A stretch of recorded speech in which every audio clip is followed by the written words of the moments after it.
for a property with a radius of a facility where they could see and hear these animals.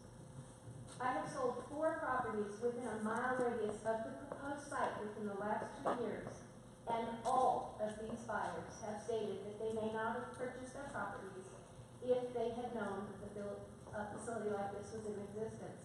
I myself may not have purchased our property if it was in place. My husband and I are both 4-H leaders and host riding events for kids and their horses on a weekly basis during the summertime. And should this be approved, we would have to think twice about considering not doing it any longer just because the liability would be greatly increased. I'm asking you as our elected commissioners to help protect the health, safety, and well-being of the residents of Elbert County, the majority of them. Moving this facility would negatively affect too many property owners. Thank you. Next up, Beverly. Next up here is Rose Barr. My name is Beverly Rankin. My husband and I have lived at 27095 County Road 13, Elizabeth, since 2000. This is less than a mile as the crow flies from this proposed site and is visible from our property. The special use permit application under consideration proposes, because water damage has made it unsuitable, to relocate the existing animal confinement facility to my neighborhood. Relocation to this different property is not the only solution. I have 2 items that I have given you. The first is a copy of the back page of the January-February issue of AAA's magazine, Encompass. This is an ad for the Wild Animal Sanctuary in Kingsburg, Colorado, about 2 hours north of here. This page shows a sanctuary which has been in existence for 36 years. It is 720 acres, housing more than 400 animals. It is a world-class, modern, state-of-the-art, funded and professionally staffed sanctuary administered by a board of directors. It is open to the public for education, has public, government, and local neighborhood support. They have in place emergency infrastructure for the health and welfare of the area's human population as well as the animal population. The second item that I gave you is a copy of an email I received from the executive director of the Wild Animal Sanctuary, stating they are aware of the situation with the animals at the present Lionsgate and would take the animals from them if Lionsgate closes their doors. These 2 items show there is another solution besides moving Lionsgate to our neighborhood. The new Lionsgate facility must be funded and constructed before animals can be housed there, which I presume could not happen overnight. If the present facility has not been safe or suitable since 2014 and 15, why would the applicant not consider the Wild Animal Sanctuary the best immediate solution for these animals? It is available to them without delay and would provide immediate housing, veterinarian care, and personnel well trained in their dogs. And our neighborhood would again be the place we came to for our family's enjoyment. Please consider the reality of this application and deny this permit. Thank you. Okay. Next up here is Anna Carr and then Joseph Keel.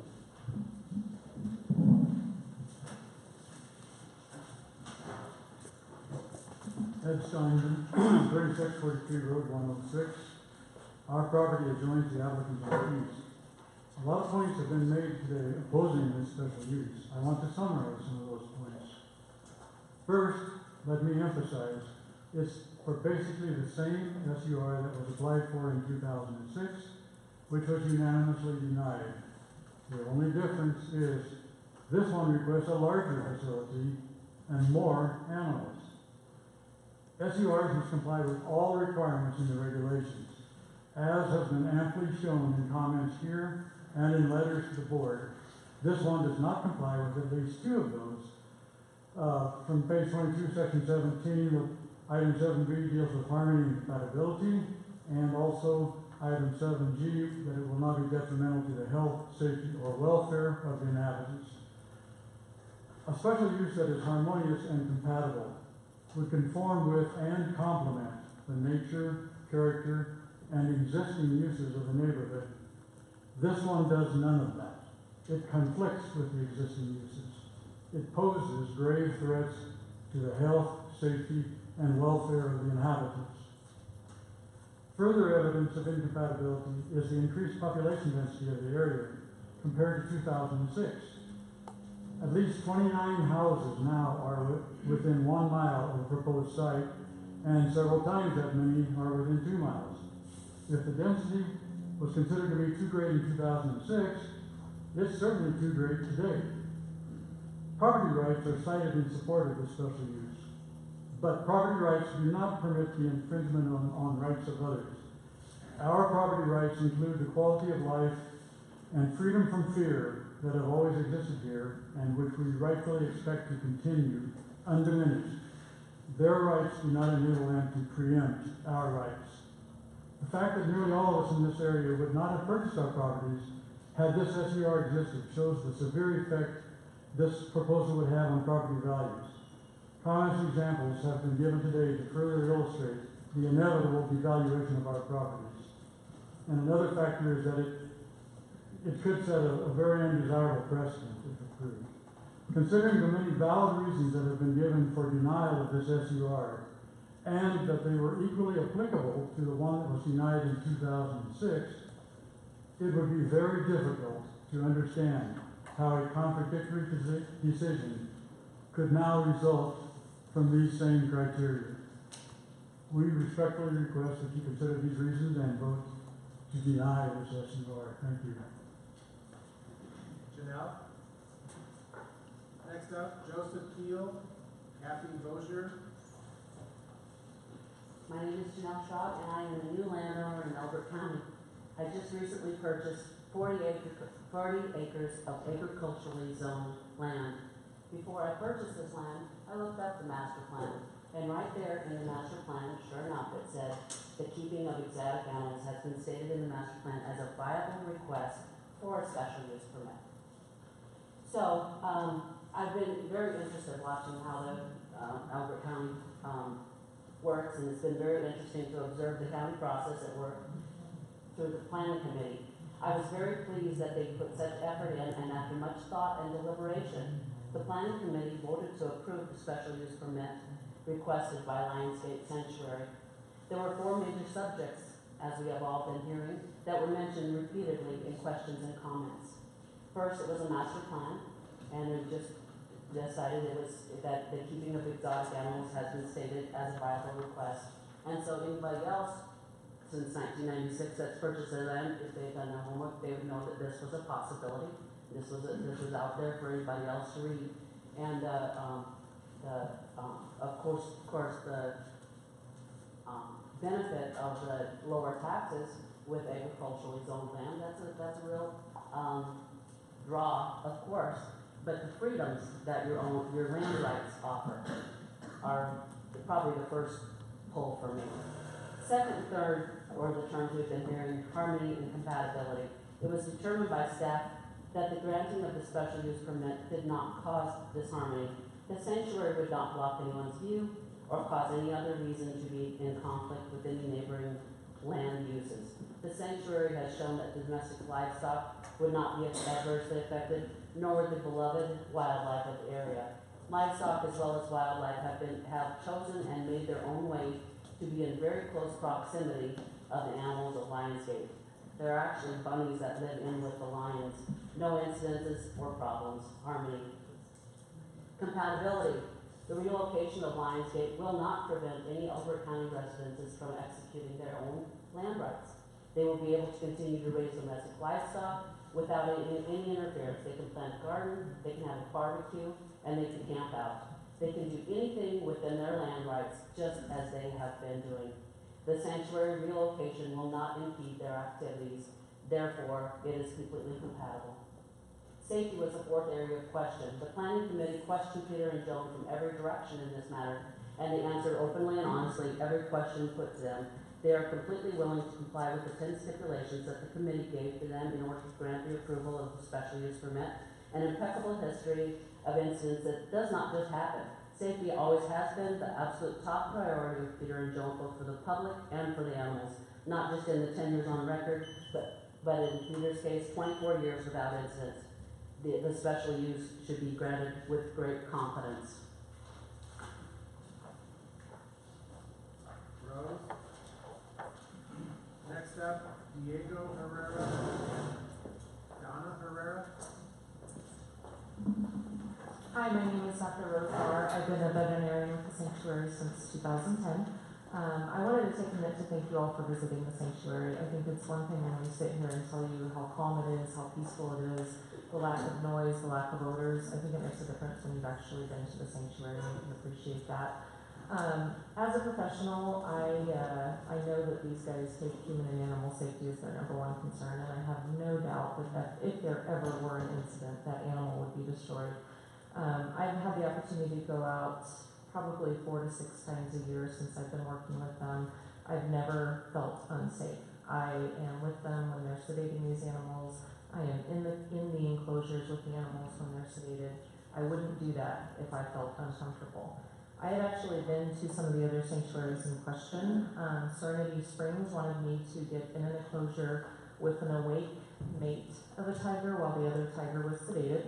And in Keensburg, they're morbidly obese. So they may be a nice facility, but it doesn't mean that they're the best. These are geriatric animals. In the past 12 months, we've lost 6 of them. You'll notice that the requirement has changed dramatically in the past year, and unfortunately, that's going to continue. The cats are all very old. They like to lay in the sun. They like to sit in their pools. They're very bonded to Pete and Joni. I don't think that moving them to another sanctuary would be in their best interest. And I can attest to that. I try and examine them awake before we sedate them. Half the time I can't even get the animals to come out of the den and see me. They're very wary of strangers. I don't think that they would be running after people just because they're used to being near people. As far as wildlife in the area, I've had to pull out porcupine quills on more than one event, so I know that porcupines at least are fine. I often see bunnies. They have dogs and cats out there, and they're also not bothered by these animals. These guys were born in captivity. They've never been bred.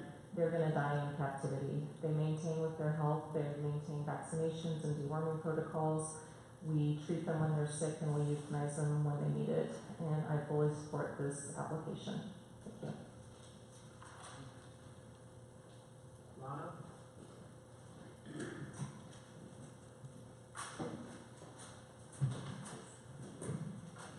Next name is James Gracie. He had to leave for a medical appointment. Hi, my name is Lana Carr. Thank you, commissioners, for hearing us today. I'd like to agree with one of the previous ladies that spoke earlier. I've had the great pleasure of getting to know Peter and Joan personally, and I have to say that's the one thing I can speak to the most. Peter is someone who, when you meet him, you immediately feel his compassion and his love for animals. My husband and I, we have our own animals, and we love them dearly.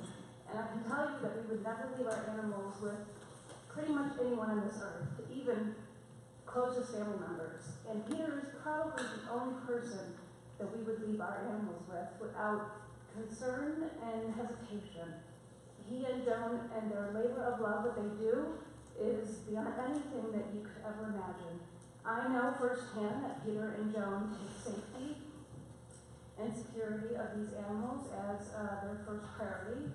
And I urge you to please consider the facts over some of the fear that's being expressed today. I understand and I don't diminish the fear, but I also respectfully ask that you please consider the facts over some of the fear that may not be warranted. I fully support the relocation of these animals. I would also like to add that I think it would be irresponsible to leave them in their current facility given the flood damage that has been proven and also substantiated by other resources. Please give great consideration to this relocation request. Thank you. Joseph? Anthea Gracie? Members of the board, my name is Joseph Keel. I'm an attorney. The nature of my practice is that I assist victims of trauma in navigating their way through legal issues and medical issues. I've known Dr. Laub in her professional capacity and private capacity for over 25 years. We've worked together, and I've also had the privilege of my daughter and I of attending a session at Lionsgate to act as volunteers. As you know from your backgrounding, Dr. Laub is a psychologist.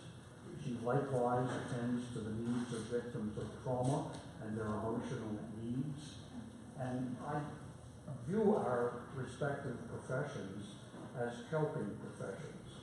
And Dr. Laub has extended the reach of her helping instincts over into the animal kingdom.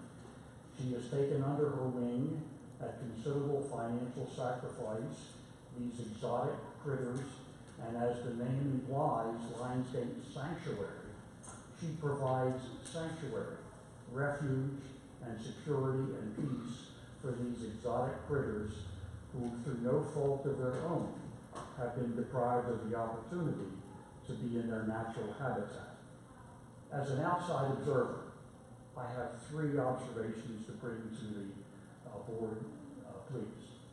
Number 1,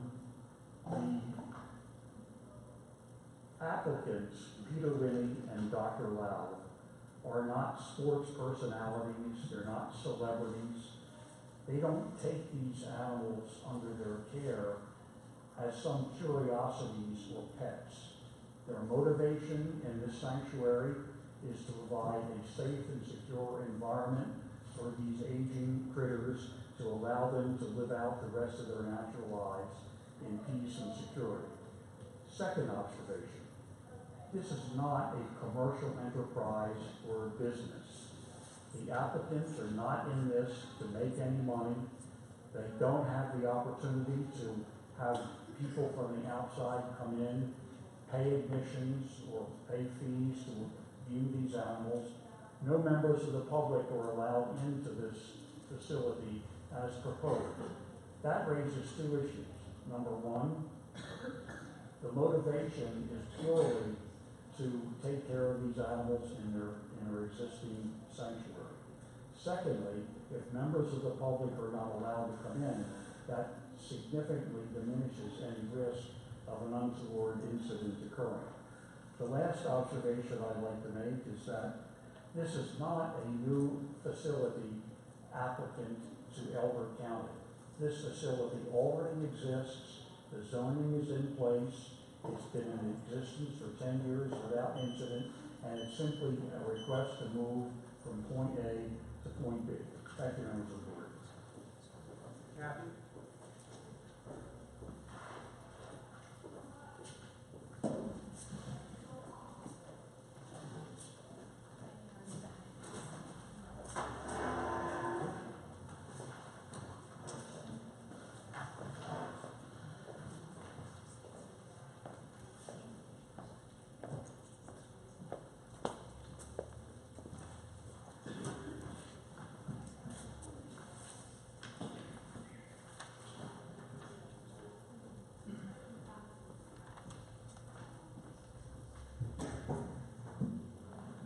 Good afternoon, Commissioners. My name is Kathy Bozier. I'm here representing myself as well as Senator Tate. He could not make it today. He's got a pretty busy session going on right now. But I'm here to speak on behalf of Lionsgate. I've heard a lot of different things today, a lot of this harmony, a lot of, and what my question is where has life, liberty, and property gone? Why are we not concentrating on life, liberty, and property? When we make these kind of decisions, that is the way our country was formed, that is what this country stands for. the only this is one of my favorite quotes. The only proper and moral purpose of a government is to protect a man's rights, which means to protect him from physical violence, to protect his rights to own his life, to own his liberty, and to own his property, and to pursue his own happiness. Without property rights, no other rights are possible. What I'm hearing is that there's all these fears. Well, fear is not something that the government can protect you against. If you have fear, that is for you to deal with. However, property, which is something that is owned, which is something that is intrinsically held, that is something the government should be protecting its people from. There's no guarantee of safety. There's no guarantee not to be afraid of where you live. Those things are decisions that you are making. And the people here need to take responsibility for those decisions. I 100% understand that there is no guarantee that this permit will be granted today. And it must be left up to the good judgment of gentlemen like you. I would like to say that the opponents of freedom can always conjure up grounds for government intervention. They rely on ignorance of economic and historical arguments. Lionsgate has endured extreme hardship, both financial and physical. The current site has been repaired many times and has cost a lot with no lasting repairs. The property cannot be made to accommodate the facility anymore. Mother Nature is just too strong of an opponent. Today I ask you to consider the true implications of denying Joan and Peter the permit, and understand that it is more than just about the permit, but also about guaranteed rights. Man holds these rights, life, liberty, and property, not from the collective nor for the collective, but against the collective, as a barrier which the collective cannot cross. These rights are man's protections against all other man. Please look at these facts and don't let emotional hysteria rob the property owners of their freedom to use their property as it was intended. Thank you very much. Diego? Hi, my name is Diego Herrera. I'm a bondsman, and I live here in Albert County. Sir, I'm old and can't hear very well. Could you speak up, please? Sure. Okay, so what I was saying, I was not born in this country, but I love this country and I'm willing to live my life for it. The reason is I see how rights are here in the country. I listen to people talking about, no, I don't want it here. I listen to people saying, yes, we want to support this. And it's up to you what's going to come out of it. But I also see that when they complain about whatever, you listen and you go back to them and you tell them you have to do this. And they do it. So there are rules that have to be followed. And they are doing that. There are rules that I had to do to come to the U.S. and I did that. So my point is, if they are following what is supposed to be done, then where is the problem? If security is looked at and security is fine, I wish I can afford land next to them, because I would buy it on the spot. So I just hope that you guys make the right decision. Thank you. Dana? Donna? Donna, right. It's Donna with one N, so it's kind of confusing. My name is Donna Newland Herrera. I am Mr. Herrera's wife. We spent 8 hours at the sanctuary. Now, I have to remind you, I've known Joan I've known her probably longer than anyone in this entire room, including the attorney that spoke. That is 8 hours on one day that I was allowed to come to the sanctuary. It is not by any means a public facility, nor has it ever been. Why were we there? We brought our horses there. Let me tell you what happened. I was not on the horse. I was simply observing all the other horses. My husband was on the horse. Our horse is green. and I mean green. She's had less than, I don't know, 20 rides. She had zero reaction. Zero. None. Like she was at home in her own pasture. Yet we have a neighbor's horse who reacts at a trash can. She'll buck her at the side of a trash can. So that's fact number one. Fact number two, roaring. 8 hours. Not a single sound from the animals. Nothing. Nothing. Our neighbor's dogs bark non-stop. Non-stop. They have 3 dogs. We hear them all night long, all day long. I've come to peace with that because I realize it keeps foxes away. I'm okay with that. That's actually good for my chickens. And that was with and without handlers. Some of the time the horses were tied up to the trailers, no handlers around, no reaction. Some of the time the handlers, riders, owners were on the horses, again, no reaction. So yes, horses do follow their leaders, but there were many times when these horses had no leader, yet they still had no reaction. Maulings and killings. I was listening to the lady talk about that, and what I noticed was all of those maulings and killings happened inside a facility, and none of them happened with escaped animals. Property values.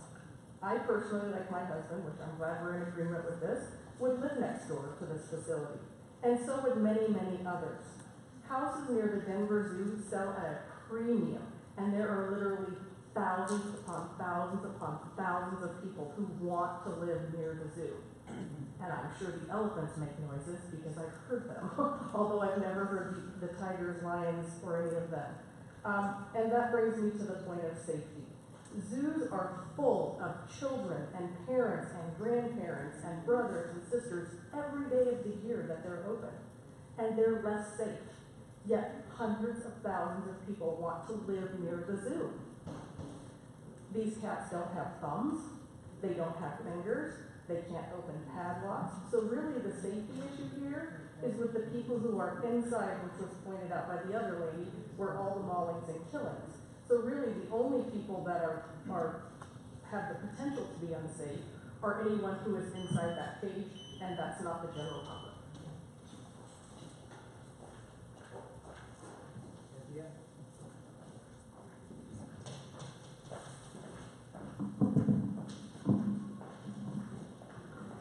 My name is Anthea Gracie, and I'm a volunteer at Lionsgate.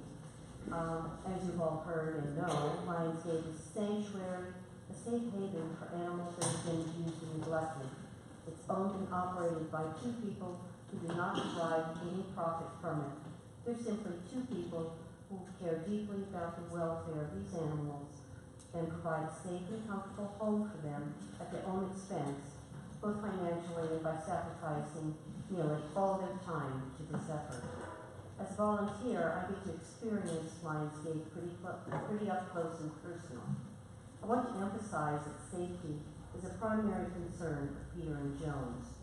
They provided an in-depth training session on my first visit, which involved very specific ways to relate to the animals, what I could do, what I shouldn't do, and how to approach them. It was clear my safety was paramount to them. And these procedures were reviewed every single time I volunteered after that. I've always felt safe there. In fact, it's a sanctuary for me as well. It's very quiet and peaceful, and being around these majestic beings is amazing. They seem very calm and content, evidenced by being so well cared for. Their cages were immaculately clean. Peter spends an enormous amount of time cleaning them and making sure that there is no smell from those cages. Also, there's never any noise either. I've never heard a lion roar, although I was lucky enough to hear one of the tigers purr one day. That was pretty cool. You've also heard that these animals are seniors. They're not going to be around much longer. So this is a temporary situation. There is a fairly predictable number of years that it might be in existence until the last animal is gone. It is in their very best interests to keep this, to provide a safe facility for the public, for their animals, I can't imagine that Joan and Peter would ever put public safety above, or put the life of one of their animals above public safety, as sad as that might sound. They would just not do that. Safety is the biggest and most important issue to them. It's not an easy undertaking to move this facility.